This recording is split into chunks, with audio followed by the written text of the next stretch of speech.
नमस्कार, आचरण के साथ मैं हूं टीएन मनीष। 2017 से देश में जीएसटी पर अलग अलग बातें चलती रही, बहुत सारी आलोचना भी हुई, लेकिन एक मास्टर स्ट्रोक सरकार ने खेला है, जीएसटी 2.0 जिसको नाम दिया है।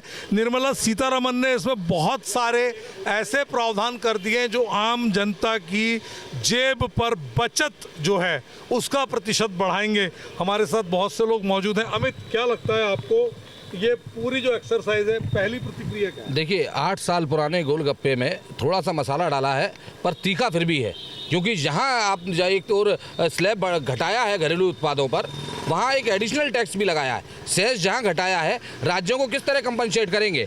जो राज्यों का घाटा होगा, जो राज्यों को मिलने वाला शेयर था, वो निश्चित तौर पे कम होगा। और आप इस बात से अंदाज़ा लगाइए, जब वो शेयर कम होगा, वो कहीं ना कहीं कंपनसेट करेंगे। उन्होंने सीतारमण जी ने बोला है कि उनको कंपनसेट करने के लिए एडिशनल टैक्स लगाया जा सकता है। तो ऐसा नहीं होता, अभी तक देखने में नहीं आया भारतीय इतिहास में कि सिर्फ 5 महीने के बाद वो कोई टैक्स हटा लेंगे।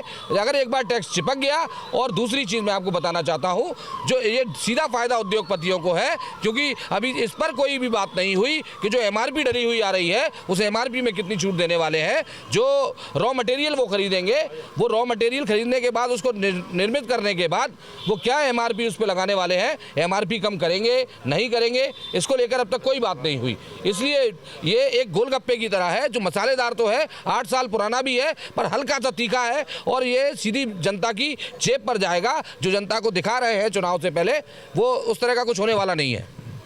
आपको क्या लगता है साहब, ये आम जनता बहुत दिनों से इस चीज़ को लेकर के परेशान भी रही, क्योंकि दवाओं से लेकर सारी चीज़ों में तो अभी बहुत सी ऐसी चीज़ें, जैसे हेल्थ इंश्योरेंस बिल्कुल जीरो कर दिया है। सही है, वो तो सही है। क्या सरकार की मंशा पर सवाल है, या ठीक है सरकार की भावना क्या लग रही है? नहीं, इसमें तो सरकारी भावना सही है। क्या लगता है किस तरह से सरकार जो है आम जनता के सरोकार से जुड़कर देख रही है इसको? देखो, कुल मिला के अगर देखा जाए तो सरकार जो देखती है, सिर्फ अपना वोट बैंक की राजनीति देखती है। उसको कहाँ फ़ायदा लेना है, कैसे लेना है, सिर्फ एक चुतिया बनाने का प्रोपेगेंडा है। यहाँ जहाँ कुछ जीएसटी फ्री की है, तो वहीं कई प्रोडक्ट ऐसे हैं जिन्हें 12 से 18% जीएसटी कर दी है। सिर्फ काय के लिए किया गया है, जिससे हमारा अगला चुनाव है उसके लिए हमारा वोट बैंक एक बन सके। तो सिर्फ चुतिया बनाने का काम है, तो ज़्यादा कुछ खास नहीं। क्या लग रहा है? देखिए, इसमें दोनों पक्ष है, लेकिन अगर हम इसको एक ब्रॉडर एस्पेक्ट में देखें तो बहुत सारी ऐसी बातें हैं जो जनता के हक में। देखिए, पहली चीज़ तो ये है कि जब ये जीएसटी आई थी 2017 में, कांग्रेस नेता राहुल गांधी जी ने कहा था कि इसमें 2 स्लैब ही होने चाहिए, एक 5% का होना चाहिए, एक 18। आज उनकी बात मान ली, देर आए दुरुस्त आए। आज जो कार्य किया है, ये सिर्फ वोट बैंक की राजनीति के द्वारा करा गया है। और ठीक है, बिहार चुनाव लग रहा है कि इसके पीछे बिहार चुनाव बिल्कुल है, बिल्कुल स्पष्ट रूप से उसी कारण किया गया है ये। अन्यथा ये पहले भी कर सकते थे। 8 साल पुरानी चीज़ है, आप क्यों आ रहे हैं? ये सिर्फ चुनाव का प्रोपेगेंडा है। आम जनता की जेब में आपको नहीं लग रहा है कि बचत का प्रतिशत बढ़ेगा? अब वही मैंने आप इससे पहले कही ना, देर आए दुरुस्त आए, तो आप कर रहे हैं। आप घरेलू उत्पाद को इनने सस्ता कर दिया, अच्छी चीज़ है, महिलाएं खुश होंगी, उसके हिसाब से इनको वोट बैंक मिल जाएगा बिहार में। हेल्थ इंश्योरेंस भी इन्हें 0% कर दिया है। लेकिन ये कार्य पहले भी कर सकते थे, 8 साल पहले भी कर सकते थे, अभी क्यों किया है? क्योंकि इनको वोट बैंक की राजनीति करनी है। इनको पता लग गया है कि जनता अब सब समझ चुकी है इनके झूठे वादे, झूठी किस्म की चीज़ें, इसलिए इन्होंने अब कर दिया है ये सब चीज़ें।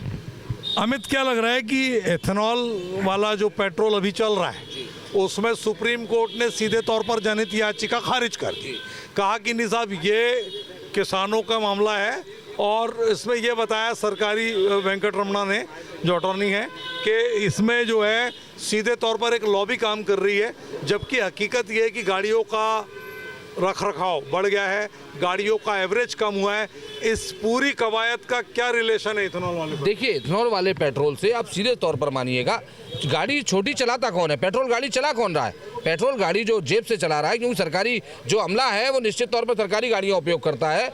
जो एक आम आदमी है वो गाड़ियाँ चलाता है। एक छोटी सी मोटरसाइकिल का हम उदाहरण लें, अगर उसमें इथेनॉल का पेट्रोल डालेंगे तो निश्चित तौर पर मानिएगा उसका कार्बोरेटर भी खराब होगा, कहीं ना कहीं वो मिसिंग भी करेगी। जब वो करती है तो उसका नुकसान जो 10,000 की तनख्वाह पाने वाला है। पूरी प्रैक्टिस हुई है जी।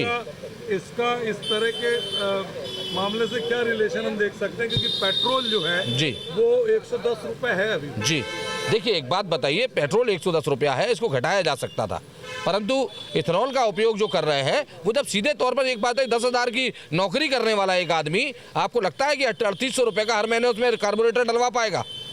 मैं तो नहीं समझता इस तरह का ये निर्णय किसी भी तरह से आम जनता के लिए श्रेयकर है। ये सीधे आम जनता के ऊपर हमला है। कुछ लोगों को फ़ायदा उठा देने के लिए, इथेनॉल की जो बड़ी बड़ी कंपनीज चला रहे हैं उनको फ़ायदा देने के लिए पूरा काम किया जा रहा है, और गन्ना किसानों को लुभाने के लिए। निश्चित तौर पर जब इथेनॉल बनाएंगे, आप मान के चलिएगा शक्कर भी महंगी होगी, जो खांड है वो भी महंगा होगा, गुड़ भी महंगा होगा। इन सब चीज़ों को दबाने के लिए, क्योंकि किसान का सीधा ये रहेगा कि भाई पेट्रोल कंपनीज को मुझे इथेनॉल पहुँचाना है, जब मुझे उन्हें इथेनॉल बनाकर देना है तो वो पूरा का पूरा गन्ना लगभग उस साइड जाएगा और ये सारी चीज़ें महंगी होंगी। क्या लग रहा है आपको कि अभी जो जीएसटी का दैनंद जो बात पूरी अभी चल रही थी, उस पर अब ये आ रहा है कि आम आदमी के फेवर में कैसे देख रहे हो आप? देखो, आम आदमी के राजनीति के चश्मे से बहुत अच्छे से हिंदुस्तान में हर आदमी विश्लेषक है राजनीति का, आम आदमी के नजरिए से बताओ। आम आदमी के नज़र से देखा जाए तो जिन्हें जो टैक्स फ्री किया है, स्वास्थ्य को टैक्स फ्री कर दिया है, तो इससे काफ़ी राहत आम जनता को मिलेगी। लेकिन वहीं कई चीज़ अगर देखा जाए अपने को, तो जिन प्रोडक्ट पर इन्हें जीएसटी बढ़ाई है तो कहीं ना कहीं उनका रेट बढ़ेगा। सीमेंट की बोरी जो 300 की आती है, तत्काल 200 रुपये उन्हें बढ़ा दिया, क्या वो आम जनता नहीं लेगी? अन्य ऐसे कई प्रोडक्ट हैं जो दिखाया तो जा रहा है कि जनता के फायदे में है, तो जनता भी तो वही सारा सामान यूज़ करेगी जिसमें जीएसटी का लाभ बढ़ के जा रहा है। आपने इधर कम करके इधर पैसा बढ़ा दिया ना उनको। अच्छा, एक सवाल ये है कि 2017 से ये लागू किया, 8 साल आपने उसको चलाया, 8 साल में आपने जीएसटी से इतना रेवेन्यू तो ले लिया है ना सरकार ने, क्या लगता है आप? मनीष जी, मैं आपको बताऊं, 1,80,000 करोड़ रुपया पर मंथ जीएसटी से आ रहा है, जो स्टेटों को 50% जाता है। सेस के तौर पर एडिशनल मिलता था जो स्टेटों को, वो सेस खत्म कर दिया है। उसकी जगह उन्होंने बोला एडिशनल टैक्स लगाएं, 50% सीधा। अच्छा, गैर भाजपा शासित राज्यों का रुख क्या रहेगा? देखिए, गैर भाजपा तो छोड़िए, भाजपा शासित राज्यों का भी मैं बता देता हूं। अभी वोट चोर गद्दी छोड़ वाला जो मामला चल रहा है, ये उसको दबाने के लिए जीएसटी का फॉर्मूला छोड़ा है। इसमें आम जनता का कुछ मिलने जुलने वाला नहीं है। 8 साल से कहाँ थे? 8 साल से भी तो वही टैक्स देती चली आ रही है जनता। 8 साल में जो आपने इतना कमाया है, आपको लग रहा है क्या वही वापस दे रहे हैं, कर के रहे? नहीं, वापस आप कहाँ दे रहे हैं? आपने कंपनसेट करने के लिए ये कहा है कि वो एडिशनल टैक्स लगा लें। उल्टा बता रहे हैं कि साल में हमारा 98,000 करोड़ से ऊपर का लॉस है। आप मुझे ये बताइए ना, एडिशनल सेस तो आपने खत्म कर दिया, एडिशनल टैक्स जो लगाने के लिए छूट दी है स्टेटों को, तो वो टैक्स तो जनता से ही जाएगा। सेस अगर आप खत्म भी कर दोगे, एडिशनल टैक्स में से आपने कंपनसेट करने का कह दिया, तो एडिशनल टैक्स जो 2% हम लोग सेस दे रहे थे, 1% 5% दे रहे थे, वो सेस तो आपने एडिशनल टैक्स के रूप में ले लिया। चलिए, तो कुल मिलाकर बात यह है कि सियासत आवाम पर इस कदर एहसान करती है, पहले आंखें छीन लेती है, फिर चश्मे दान करती है। कैमरा पर्सन विक्की सिंह के साथ टीएन मनीष, आचरण न्यूज, ग्वालियर। देश दुनिया की सभी खबरें देखने के लिए जुड़े रहिए आचरण न्यूज से। आचरण न्यूज, हर कदम आपके साथ।